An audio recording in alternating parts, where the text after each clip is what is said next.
I'm back here somewhere. Oh. The workshop's a mess. It is quite literally the end of the year, December 31st. And since Christmas, I've been cleaning up the workshop. And things didn't go well because in my brain I thought, oh, this will be a perfect time to maybe improve on a few things in the workshop. And it's just made everything just so much worse. Yeah, he agrees. There is a little bit of light at the end of the tunnel. I've made a bit of progress cleaning up, but now I need to tackle a new problem, and that's weirdly long part storage. Now I have short part storage, screws, bolts, that sort of thing, little pieces of hardware in 3D printed containers, and that works fantastic. But for long parts, what do I do? What do I mean by long part storage? Well, I've got some dowels, I've got some threaded rod, I've got aluminium extrusion, all these little bits and pieces that add up over the years. How do you store them? Probably 5, maybe 6 years ago, I made this very, very temporary thing, which is just some PVC pipe screwed to a board, and it works okay, but these are 4-inch PVC pipes, so they're a little bit large, and what happens is that I can't really sort things out because everything kind of has to go into one. On the other hand, for slightly shorter lengths, I made this horizontal pigeonhole thing. It's a lot easier when there's not a cat. And I can put brass rod and up to about 600mm lengths in there. And that actually works really well, except obviously for short parts only. If I had this vertically, that would work, but then I couldn't have short parts in it because that'd all be down the bottom and I couldn't access them. So in this video, I'm going to try and make kind of the best of both of these things rather than the worst of them. Get a little bit of shop space back and use up some scraps, because at the end of the year, after making so many cabinets this year, I have so many little pieces of sheet goods left over. And I think Loki is going to do the commentary.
pretty pleased with this.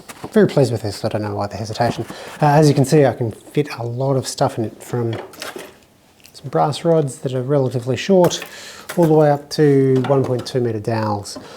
And it's all nicely contained. I could get this in probably half the amount of bins dividers.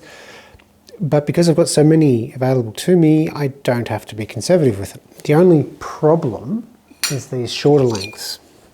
I've got some aluminium extrusions, some little pieces of brass, there's a few dowels running around that they're not quite worth getting rid of. They're, now you might think at about 100mm, pieces of T-track like this aren't worth keeping, and you might not be entirely wrong, but from time to time I do find them useful, and while I'll be throwing out some of them, other pieces I do want to keep, and I want some sort of small part storage for my long parts. That sounds very bad. So I think over here I'll make a little tray that they can just be all dumped into and contained, and I think that'll do me for this.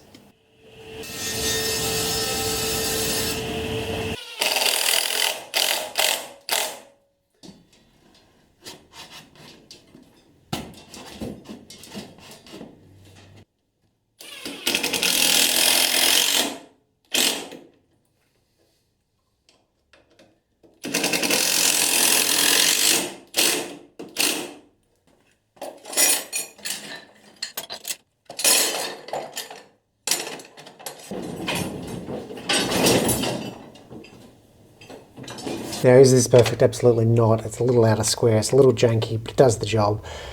These are relatively well sorted out. They're protected from elements and stuff. It's not in the way of my combo machine, it's not in the way of me using the workshop, but I can easily get to things, you know, the 3 or 4 times a year that I need to get to this stuff. So I'm going to call this job well done, Paul. Used up some scraps and organised the workshop. Make your own, maybe.